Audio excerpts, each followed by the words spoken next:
Support comes from Hampton Roads Community Foundation, partnering with donors from all walks of life to improve southeastern Virginia through grants, scholarships, and leadership initiatives. Learn more at hamptonroadscf.org.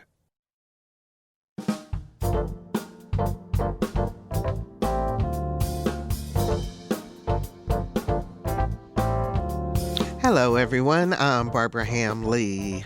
We've done several shows about the talk, the conversation Black parents have with their children, particularly their sons, about how to behave during a police encounter.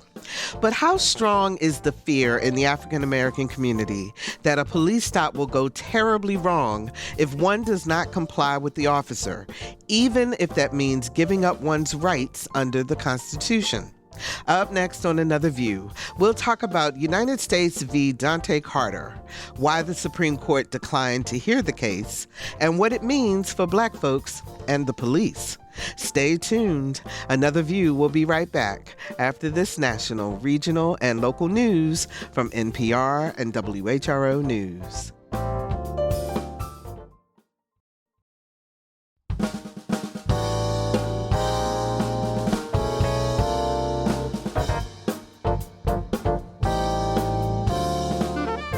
Discussing today's topics from an African American perspective, this is Another View. Good afternoon, everyone, and welcome to Another View. I'm Barbara Ham-Lee. Great conversation we're going to have today about police stops and how people in the African American community react to them. But before we get started on that, two things to tell you about. The Association of Fundraising Professionals, Hampton Roads, invites you to join them as they celebrate Black Philanthropy Month with a thought-provoking panel discussion hosted by Dr. Javon Adams-Gaston and the team at Norfolk State University. Now, this is going to be held on Tuesday, August the 25th at 11:30 at Norfolk State at the Dorothy B. Brothers Auditorium, which is in the Student Center.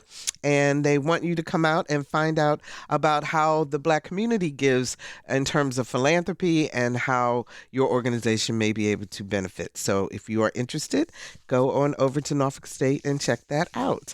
And also there is a free concert next on August the 29th at the Ferguson Center for the Arts. Now, this is presented by the American Music Collective, the National Endowments of the Arts, and the Virginia Symphony Orchestra.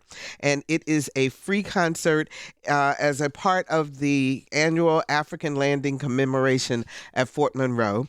And VSO Principal Guest Conductor and Norfolk native Thomas Wilkins will conduct the concert. And this is an opportunity for you to come hear some really moving music, moving music, and come and enjoy the Virginia Symphony Orchestra.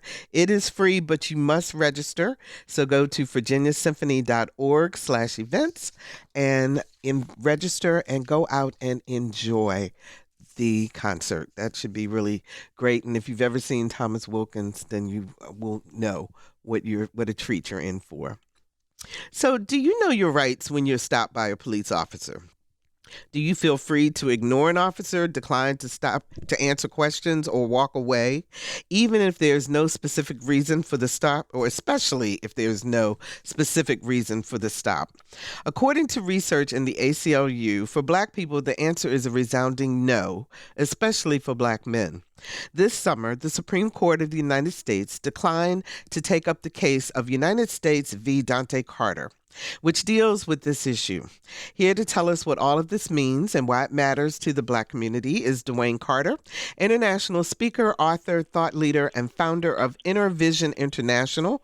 He is best known for his series called The Stop, Improving Police and Community Relations, and he has a new 17-part online series called The New Conversation, Improving Police and Community Relations, which explains the tensions between police and Black and brown communities. Dwayne, welcome back to Another View. It's been a while, but your shows have always resonated with our audience. Barbara, it has been fantastic. But you just gave me a new last name. I just found out my last name is Carter Did I instead say of Bryant, Carter? but it's okay. I am It's okay. so We gonna rock sorry. with Carter. It is Let's rock Dwayne with Bryant. Absolutely. My bad. Dwayne Bryant. I read the So wrong thing. that may be my superhero name right there. It could be. It could be. Absolutely. And also joining us is Dr. Adolph Brown, clinical psychologist, author, speaker, and host of ABC's The Parent Test. He wrote his dissertation on the psychophysiological effects of African American males' perception of law enforcement. And it's been a long time since we've talked to you, Dr. Brown. How you doing? I'm outstanding. I'm glad to be here. Thank you so much for joining us, too. So, Dwayne, I'm going to start with you. Set the stage for us. What happened back in 2020 in Washington, D.C. to Dante J. Carter that ultimately led to the decision of the Supreme Court not to hear United States v. Carter? All right. So since I know we have an expert on the phone, I'm going to give it to you from the community lay perspective. Here's what happened. Supposedly unarmed man, complied with police when they asked him, hey, do you have a gun? He was frisked anyway. They asked him, hey, can you hike up your pants or pull up your pants? And it turned out that he actually did have a stolen gun. The Supreme Court decided that, hey, we're not going to hear this.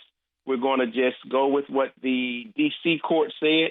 And that's not a national decision. It's only for Washington, D.C., for their courts.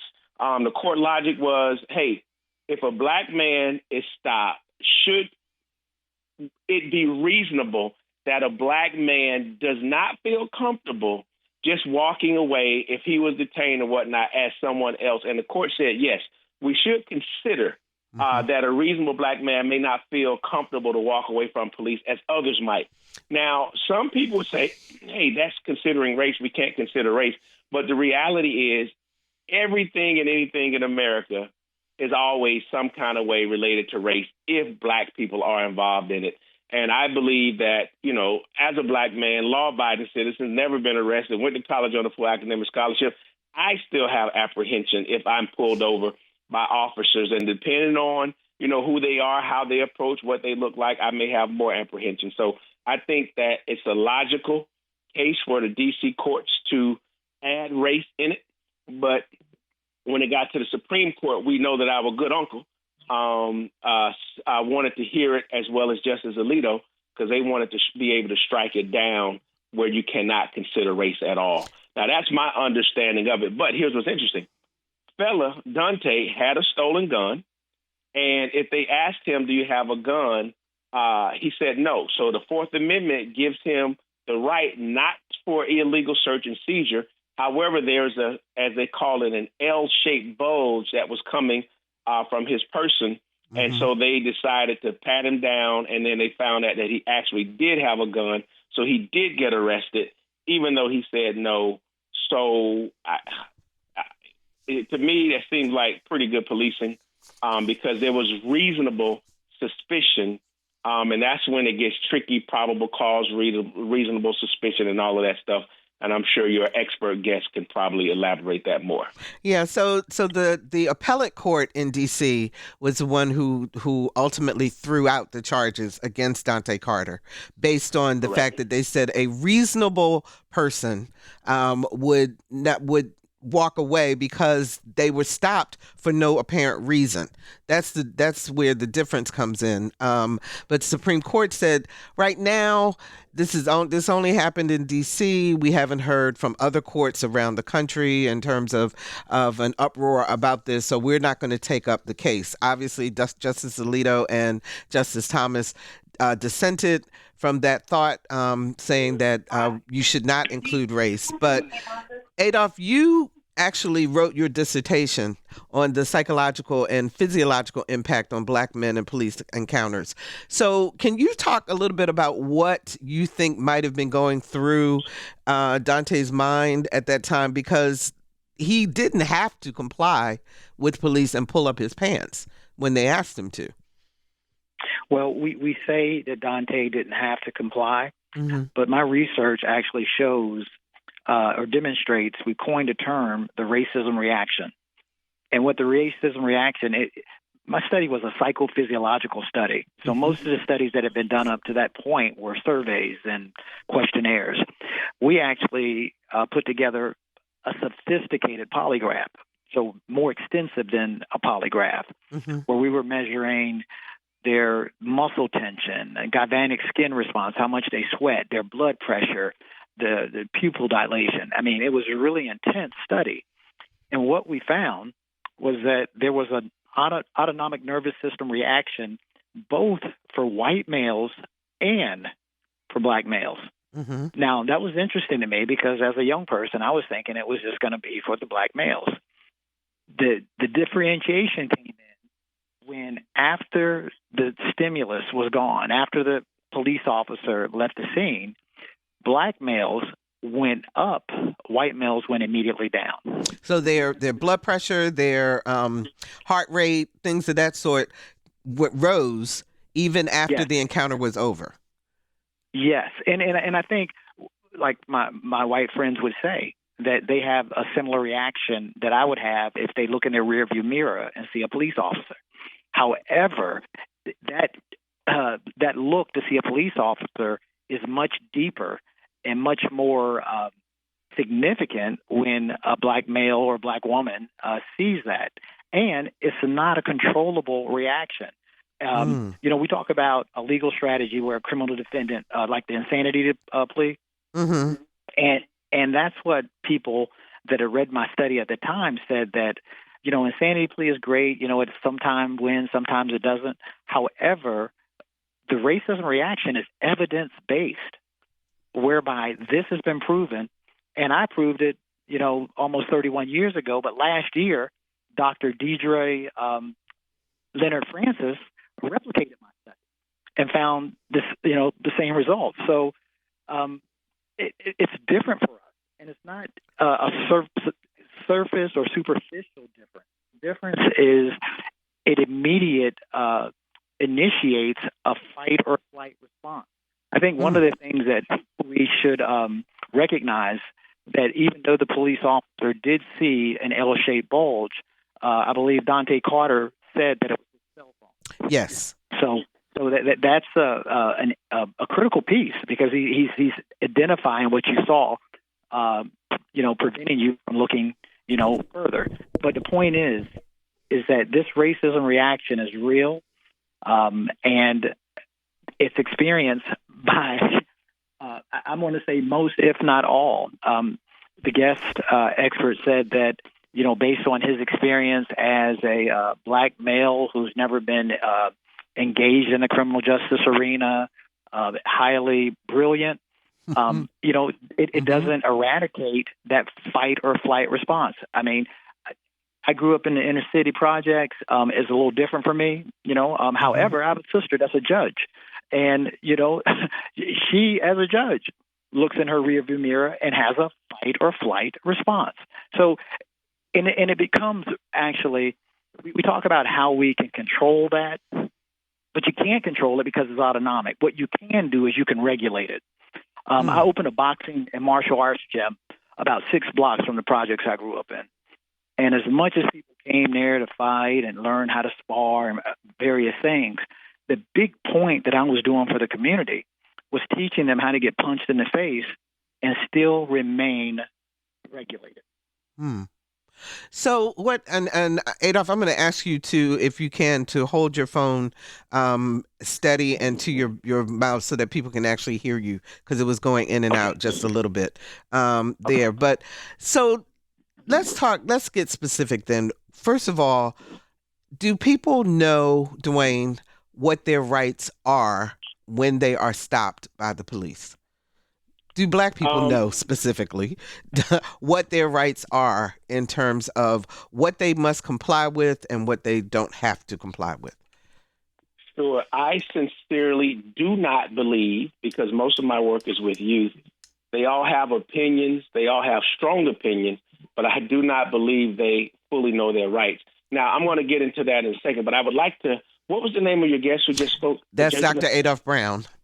Dr. Brown. Mm-hmm. First of all, what Dr. Brown said is spot on, and I think it also goes into epigenetics.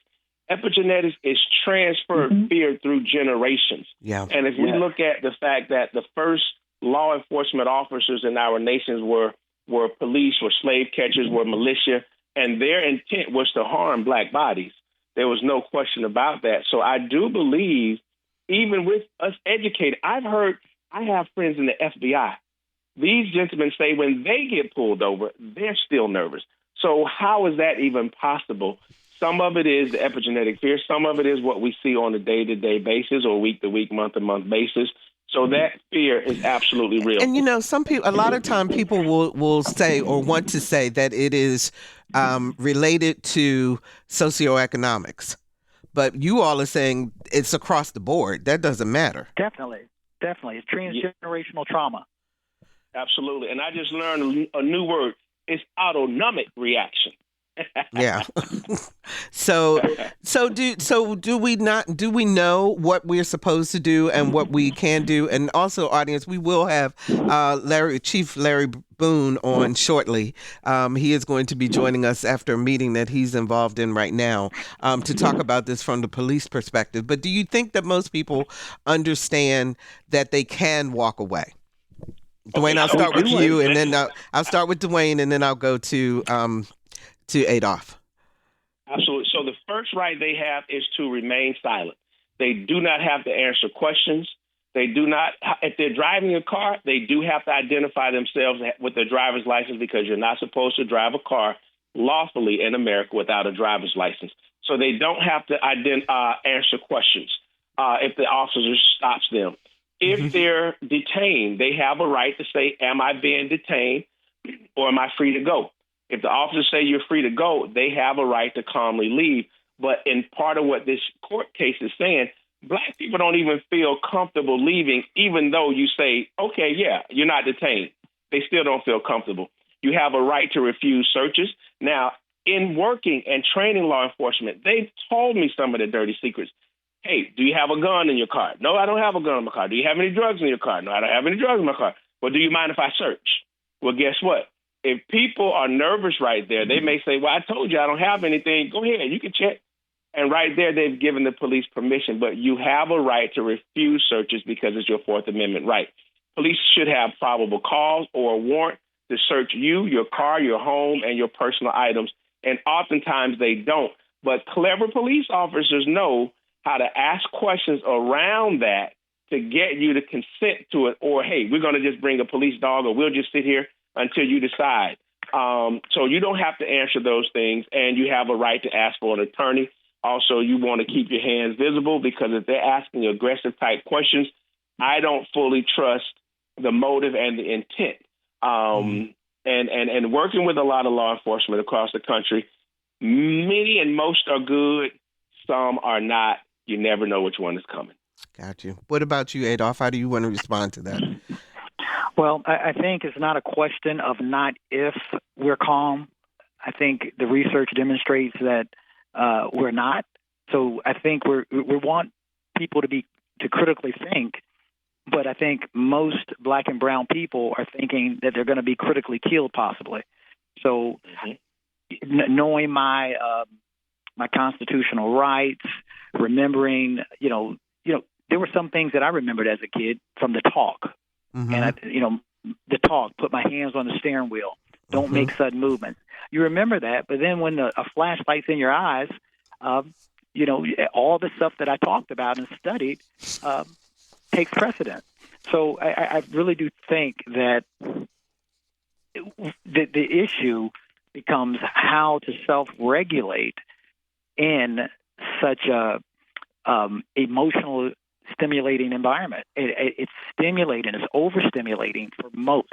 And guess what? We found that a stimulation happens to everyone, but it's exacerbated with black and brown people.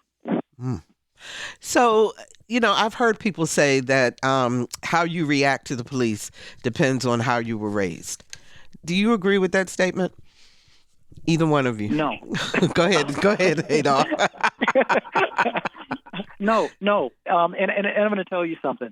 What you don't see, what was removed from my dissertation from my committee, I did the study, But I wanted to follow up and do another study whereby I had law enforcement officers in the same kind of condition and just have a random black male walk in versus a random white male. And I sent this study proposal to all the various police chiefs I'd worked with in the country, and no one would allow it. And I think it was because they knew what they would find. Which is? They would find officers that would have similar emotional spikes based on the race of the individual that was present. Okay, so you're saying that Can Dr. Brown say that again? Sure. So in the initial study, in the original study, it was African American males and white males being not interrogated but questioned by police officers. Mm-hmm. When I concluded that study and found the results, I thought it would be so much more significant if I did the same study with law enforcement officers, where they would be hooked up to the sophisticated polygraph. Exactly. And having a white male walk in and getting that response versus a black or brown male walk in. And no one would participate. No one. And I had great relations with these places, as the expert said. You know, when you go out, you're training, and, you know, my research was really used during the community policing efforts, when law enforcement decided that they were going to be more engaged with the community and walk amongst the community, you know, jump in a pickup basketball game, ride around with their windows down, drive slowly. That's where my research was really, really relevant. And I went around and talked about it and trained on it. And all of those relationships I had with those police chiefs, none of them accepted it. Now, go ahead. Let me say this. Mm-hmm. I believe that 100%. When I was in Washington, I have trained 1, 2, 3 agencies in Washington, and I was able to, because one was a series, so we got comfortable with each other. And I said, guys, can we just create a space? And I will never say the police officer nor the department. And I gave them my word on that, so I won't do it here. Mm-hmm. But I said, can we talk? If you're walking down the street and you saw 3 or 4 black guys, would it be the same as seeing 3 or 4 white guys?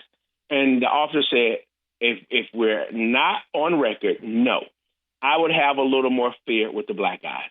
I said, and were okay, these both black and white cops, or just the white cops? Yeah. No. I was in the room. There was probably 2 black officers.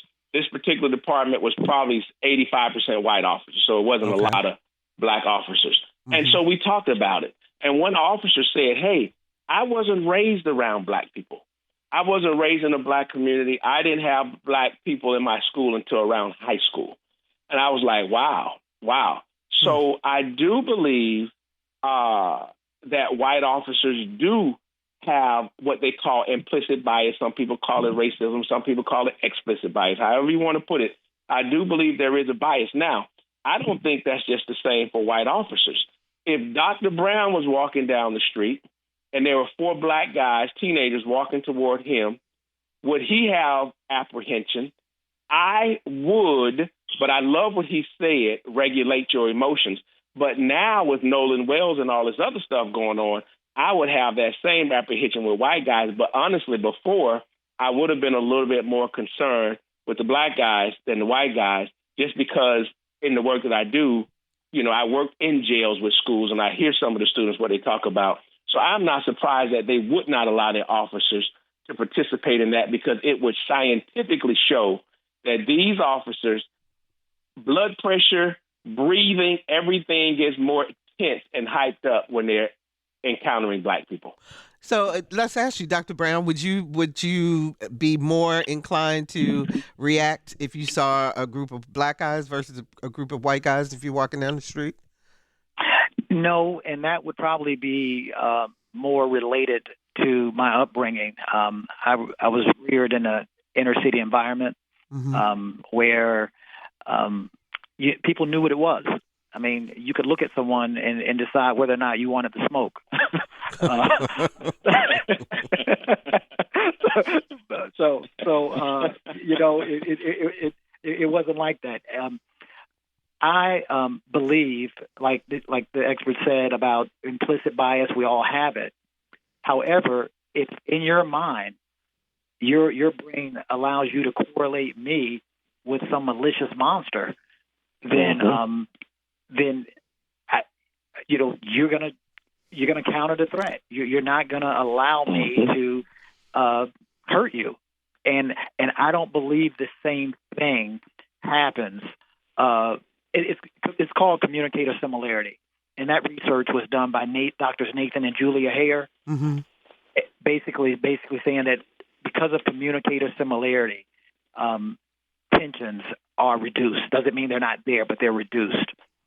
In that instance. If you're just joining us, we're talking about police stops in the Black community with international speaker, author, and thought leader Dwayne Bryant and clinical psychologist, author, and speaker Dr. Adolph Brown. And the number to call to join our conversation is 757-440-2665 or 1-800-940-2240. Also joining us now is Chief Larry Boone, Chief of Police for the Urbana Police Department in Illinois, former police chief of Norfolk Police Department, and this year's Noble Police Chief of the Year. Congratulations, Chief. How you doing? I am well, Barbara. How are you? I'm doing great. You are on the line with Dr. Adolph Brown and also Dwayne Bryant, and we've been talking about the United States v. Dante Carter situation and what happens in a stop. And I know from a police perspective, which is what I want to talk with you about, have you encountered situations where a person that you've stopped was free to go and they didn't move? Oh, absolutely. When I was a younger cop, I was part of a Metro TAC unit in Norfolk. And we typically spend a lot of our time in some of the higher crime areas based on data. Some of the public housing areas, particularly early 90s, were high crack cocaine, and we would stop folks based on reasonable suspicion. And after we allayed those suspicions, you would tell the person, you can go now. And they will look at you cautiously like they didn't quite believe you or you were trying to set them up. Now, obviously, based on the description that I said previous to my statement, these are African-American men for the most part. Mm-hmm. So do you look at them and say, no, really, it's okay to go? I mean, I guess we're trying, because Dr. Brown's research has been on the psychological and physical response to being stopped. And Dwayne Bryant has also talked about experiences that people have, regardless of their socioeconomic situation or anything, if they're a Black male in particular, that this is a major issue. Yeah, I've only experienced this in situations where I was in locations that dealt with possibly drug dealing or gun violence or something of that nature. And after we've done our consensual search, pat down, et cetera, you tell the person they're free to go, and they kind of look at you with wide eyes like, they don't believe you. And then what that does, it just, makes me think that I missed something during my search because they're not walking away. So it just heightens the officer's response, and sometimes things get physical, but I can tell you that has happened numerous of times in my career. So, Chief Boone, what are people supposed to do if they feel that a law enforcement officer has stopped them improperly? I mean, can they literally just walk away? What happens in that type of encounter? Well, you got two types of encounters. You have consensual, where police can go up to anybody and just have a conversation, okay? Mm-hmm. And during that conversation, if something raises their suspicion, you have to be able to articulate it. You just can't merely arrest someone without reasonable suspicion. So if someone comes up to you or anyone else, and they want to have a conversation, you can walk away. But on the other hand, if they say you're not free to go, that's a different story. You can't walk away, because if an officer said you can't walk away, they've observed something that made them stop you in the first place. 757-440-2665 or 1-800-940-2240 are the numbers to call to join our conversation. Have you ever been stopped by police? And have you noticed the things that Dr. Brown has been talking about in terms of your physical reaction to that encounter? Give us a call and let's talk about it. 757-440-2665 or 1-800-940-2240. How are police officers trained, Chief Boone, in terms of the proper way to make a stop? Because I would imagine that on both sides, no one wants it to escalate into something, as we've seen over and over in our country, where the consequences are dire. Well, in this day of age, post-George Floyd, a lot of departments are encouraging their officers just to approach people, be approachable, have conversations with folks, and generally those situations end without incident, okay? That's a consensual encounter. There's the other side of that coin where there's reasonable suspicion in the approach. For an example, it's 2 a.m. And it's 90 degrees, and an officer is on patrol, and they see someone in a dark alley dressed in an overcoat holding a crowbar behind a store. And that's reasonable suspicion.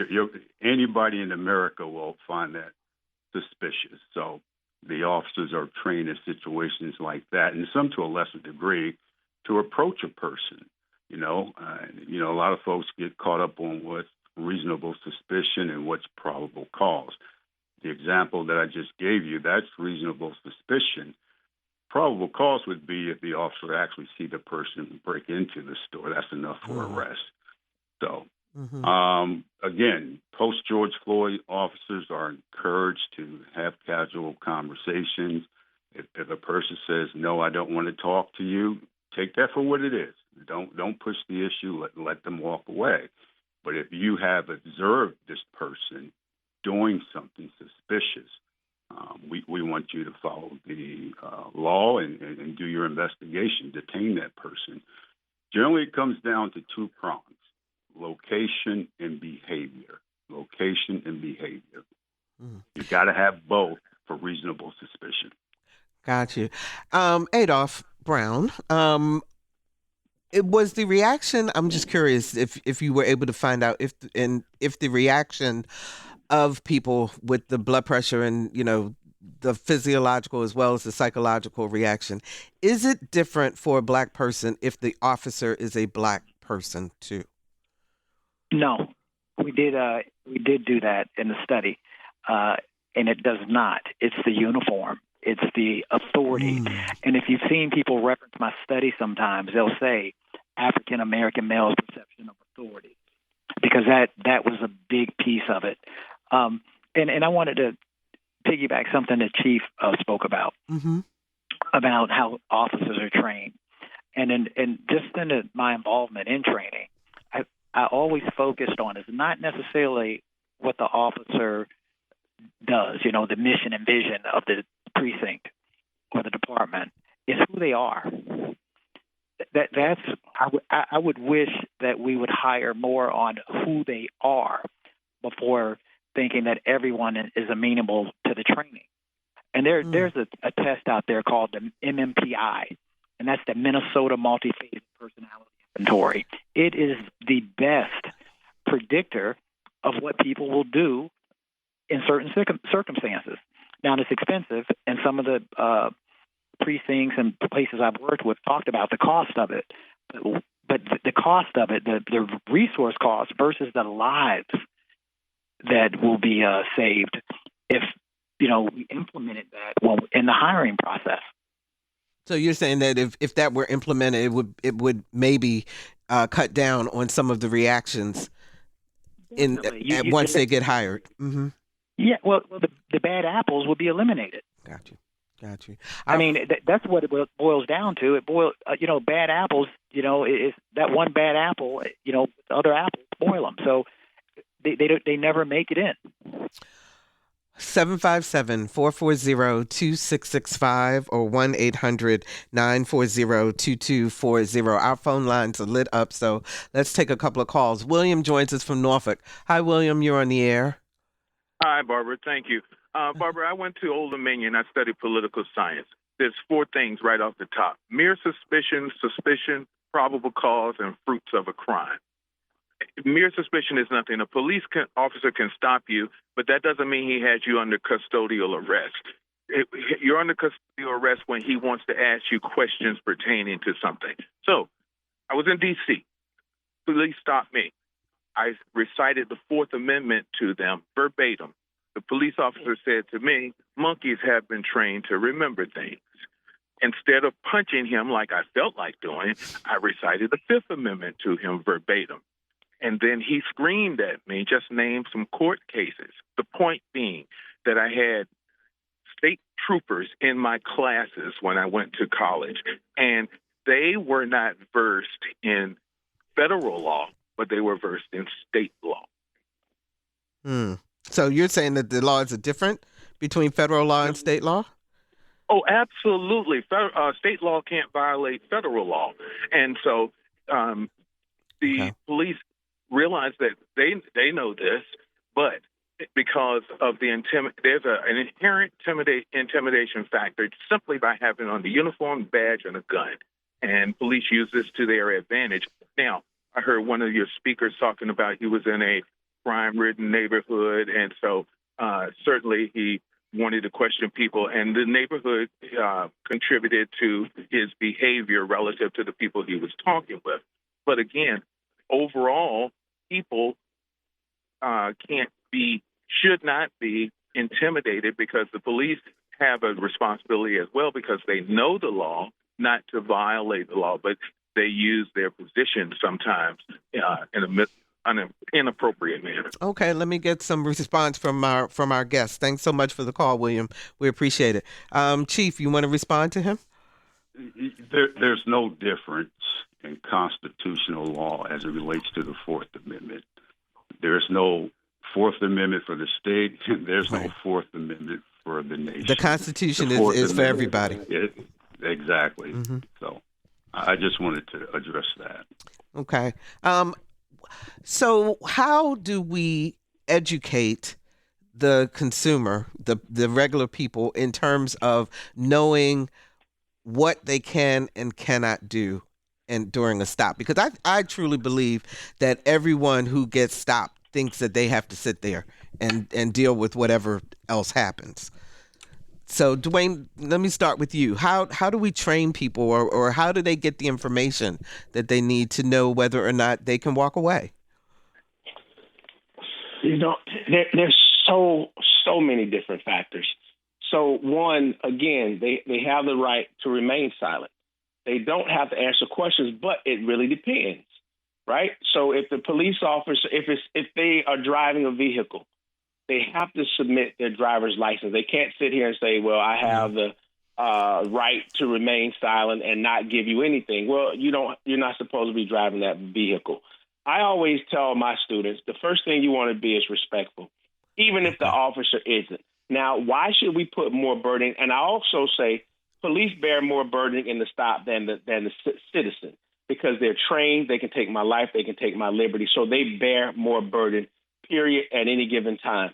However, it doesn't mean that I don't have a responsibility. That's in my book. Different encounters I've had with law enforcement and different outcomes, but never ending in arrest, because I had to realize, like Dr. I think Brown said earlier, we have to regulate our emotions, and it's not always easy. The police also have to regulate their emotions, but at the end of the day, if it's true, what has been documented, and it says right here, August 27, 2020, hidden in plain sight, racism, white supremacy, and far-right militancy in law enforcement. There's another article, the FBI warned of white supremacists in law enforcement 10 years ago. Has anything changed?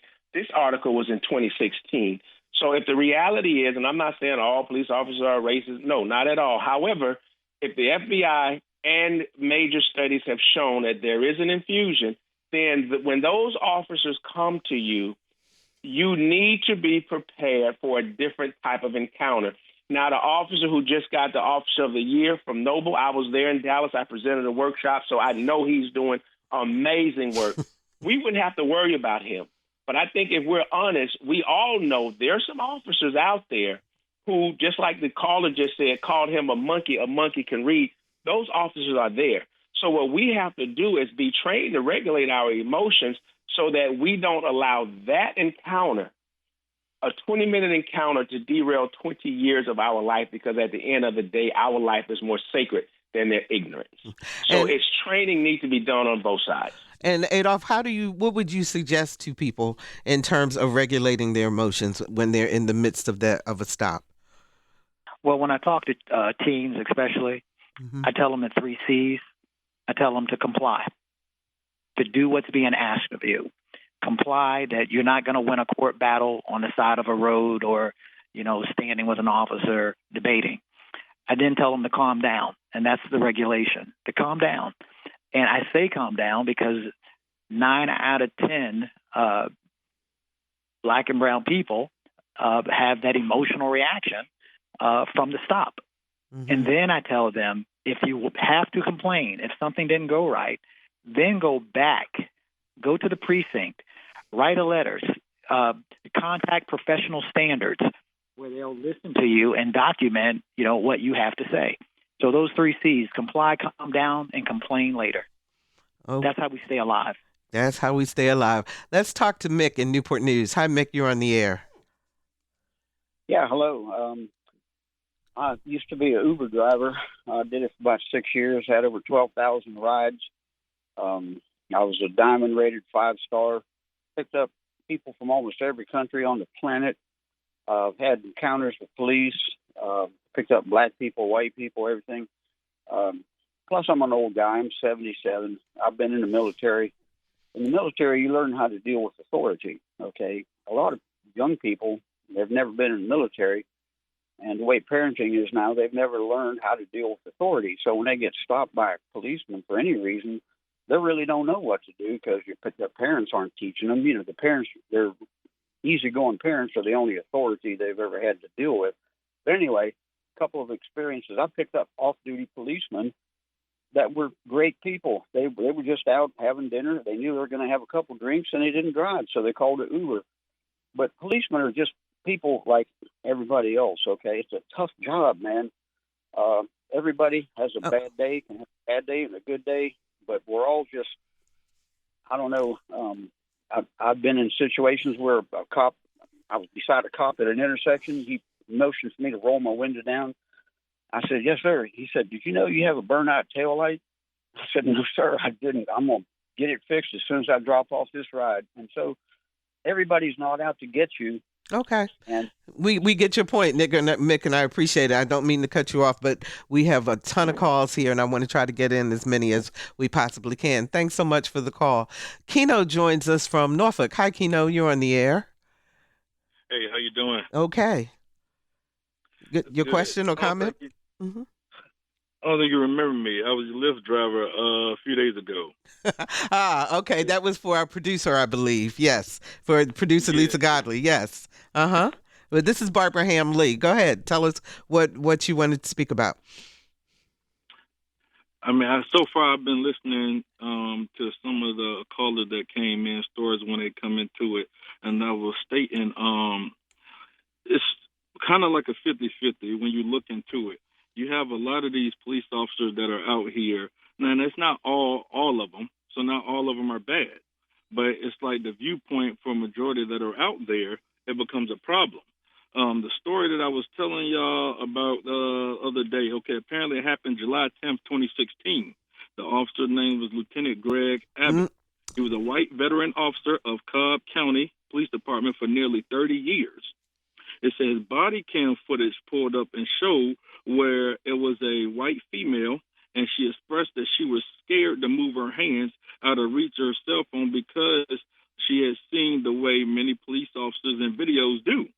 Abbott interrupted the lady by saying, "But you're not black. Remember, we only kill black people." Yeah, we only kill black people. Right. It was a dash cam that actually caught the footage where the video was leaked. This is not the only way that is done. See, you have officers who grow up in certain communities where they want to be a product of their community in the right way. But then you have these officers who grow up in more so, I'll say, white households. Let's tell it what it is. White privilege is a thing. And believe it or not, they're taught certain ways about black community or communities of darker races thereof that would be more as far as the ethnic pattern. And when you go and you already have a prejudiced mindset or a negative mindset towards people of a certain class or community or an environment, which is we are segregated. If you think about it, you want cheaper, affordable housing.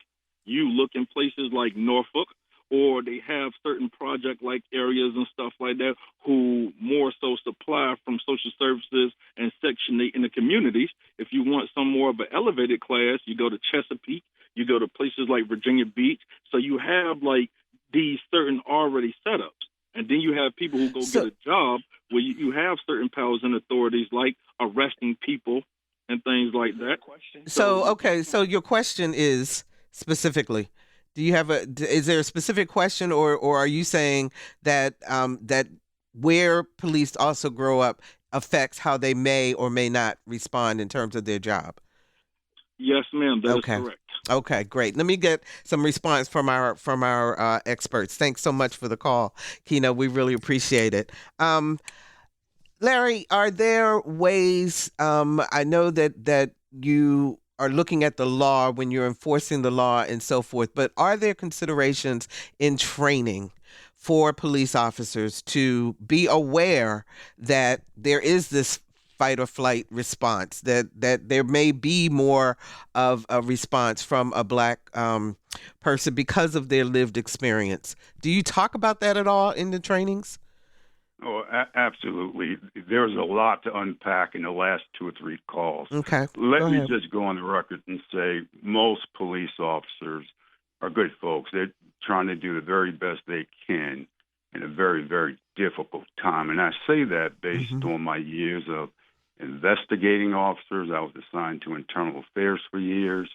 And I know that there are a few bad apples, and I've terminated enough officers to know that. I will say, the gentleman that just called, I can refer to the time that I was a street officer. My partner was a white guy. We were both from New Jersey. And when we would have these encounters, he would visibly shake. And I didn't quite understand that. And after the encounter, I said, why are you shaking, man? What's going on? And he said, well, I think you're too relaxed. Well, here's the deal. I grew up in the inner city, in New Jersey, and he grew up in the suburbs. So there is some degree of concern as it relates to that. Gotcha. But as it relates to training, I always say this. Training's great, but under conflict, you're going to be who you really are. So one of the things we have to do is select better officers and put them under conflict so that their true self can be exposed. There. Okay, I heard one of either Adolph or Dwayne moan when you said that. Which one of you was it? It was me moaning, because that goes right to what Dr. Brown said earlier. Who you have serving behind the badge makes all the difference in the world, because when you get those physical confrontations, have we done verbal judo? When you have those encounters, it makes a huge difference. And what officer just said, it confirms what the officers were saying in Washington, that they do get scared around black people. They do. And the question is, will that impede you to do your job effectively? Because if it does, then you may either need to only patrol white people or do not come around black people because you're a liability in the community. Adolph, did you want to respond to? Yes, I think one of the callers said basically, police officer human. We're all human. And I think Disney ought not be the only corporation that requires their employees not to have bad days. Teaching and law enforcement are some of the highest are the highest professions. They're of the land pretty much.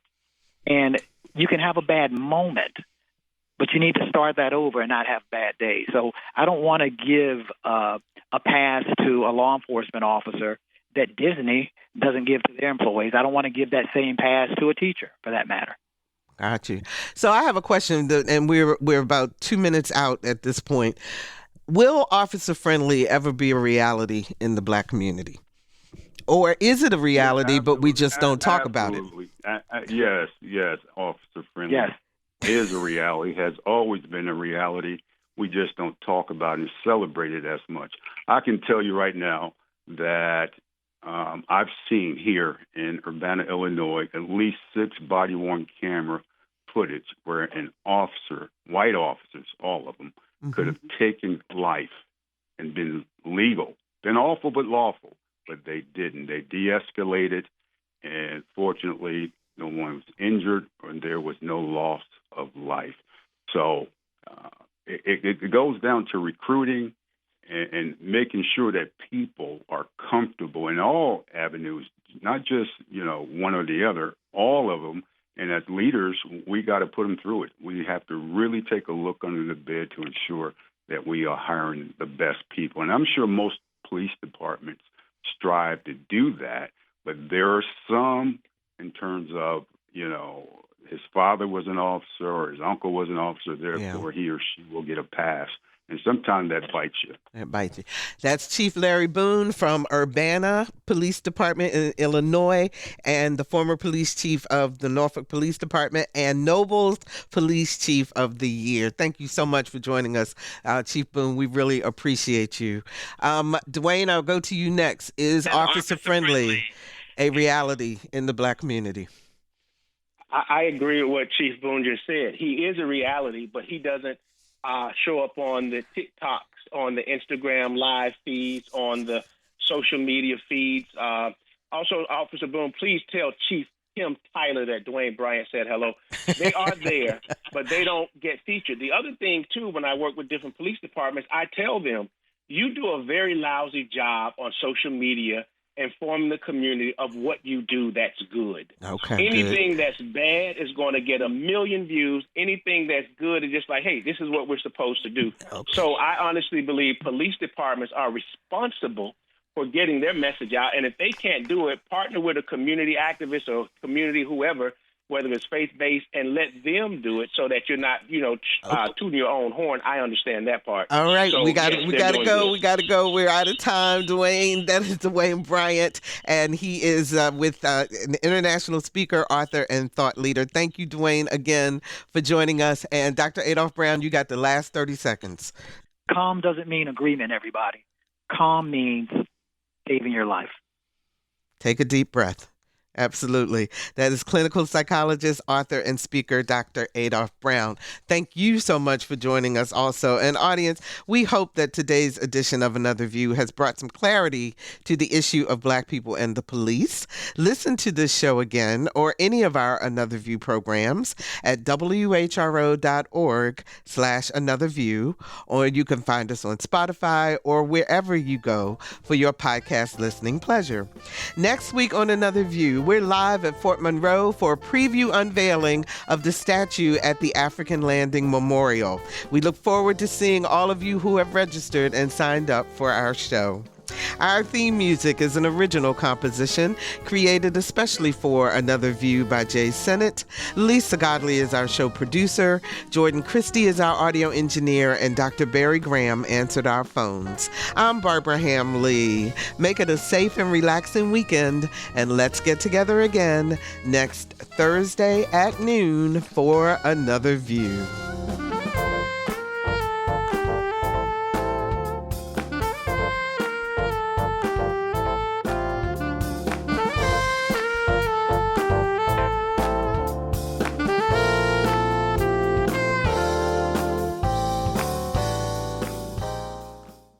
Support comes from Hampton Roads Community Foundation, carrying out your charitable wishes forever, whether it's helping shelter animals, feeding the homeless, enhancing the arts, or supporting students. Learn more at leaveabequest.org.